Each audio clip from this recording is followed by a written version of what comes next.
Hello everybody, welcome back to my channel, or welcome to my channel if you are new. In today's Artflow video, I'm going to be showing you how to shade using the multiply layer option. This is pretty simple and I do it in all the other apps too, but since Artflow is set out differently, I thought it might be a good idea to teach you how to do it on here. Now right here, firstly I'm going to draw something for us to shade, so I'm going to draw just a very bumpy circle and delete the layers that we don't need right now. So since unless you get premium you only get 3 layers in Artflow, I'm going to be working with those and teaching you how to do things. Firstly, you're probably going to want to color thing before you shade it, which is what I generally do. So let's find an easy, nice color up here, and then fill up the circle. Once you have colored the area that you're going to shade, you're going to want to make another layer above the color one that's still underneath the line art. This is what you're going to be using to shade. Of course, the multiply layer is the most important part in this, but I usually like to just make sure I have the area of what I want to do first. Sometimes I'll go like this, just have a base idea of where I want to be, and then I'll go in with the shading. So unless you know how to shade, which isn't really complicated, there are a bunch of different ways to do it, but they all really follow where the light is going. You'll know that the darkest part is going to be where you're going to shade. So if the light was coming from here, then here would be the lightest, and here would be the darkest. And since we're doing a multiply, I'm going to be showing you how to do the dark parts of shading. So firstly, to change your layer mode to multiply, you want to click the layer that you're using for shading, and go into blend mode, and scroll until you find multiply, and then click the tick. Leaving multiply on full opacity is sometimes more intense than you want, so I'm going to be lowering it just a little bit. With multiply, a general easy rule to follow is using a light purple. Go over the color in the dark areas that you want, and you will see that here it makes the color just slightly darker. This is generally why we use the purple, because it can make things darker, but it also adds a nice warm tinge. If you want, you can experiment with different colors too. I have quickly colored in the shading area here, and as you can see, it does work.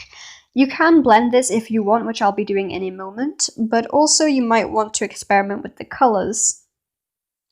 And the opacity. The opacity can change how the shading is done completely. If it's on a really light opacity, then you'll see here that the shading is more gentle, but the more you do it, the more contrasted it becomes, and the more saturated it becomes too. I'm going to leave it around here because I think that's a nice level. To experiment with colors, I'm going to be using the alpha lock right here, and I'm going to try a few different colors. So I'll try shading with the blue up here by coloring it in. And I'll try shading with the pink here, and with a red here. As you can see, they all have very different effects when it comes to shading, and some work better than others. If you put it on a low opacity, most of them can still work though, which is really, really nice. Using these several different colors of shading, I'm going to be blending them. I'm going to put them at a lower opacity so that they all look okay.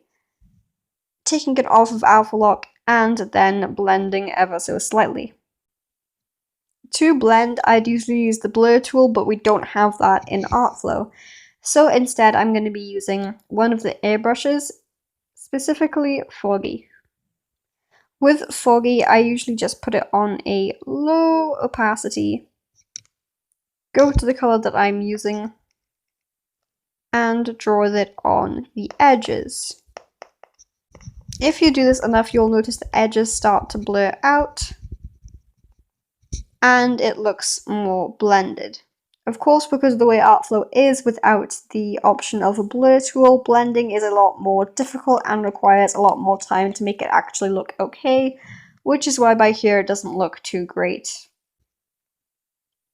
Personally, with Artflow, I'd say don't end up blending your things because it is generally more difficult. One way that you could do it, I guess, is if you just used one of the paint brushes.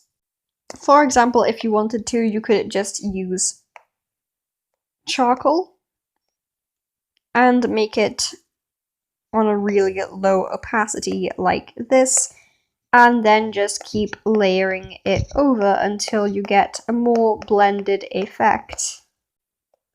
You can see here that it's still being shaded, and it looks better with a textured brush anyway, but because of the way that we're doing it, we can blend it sort of like this, or at least get as close to blending as we possibly can with this app. Personally, I think it would be a much better app if we could blend, but that's probably not going to come anytime soon because of how new the app is. In any case, it's fun to play around with shading in Artflow, definitely, and I'd recommend giving it a try. Overall, that is how I shade with the multiply setting in Artflow. I hope that you found it helpful or enjoyed, and if you did, maybe consider supporting. Bye!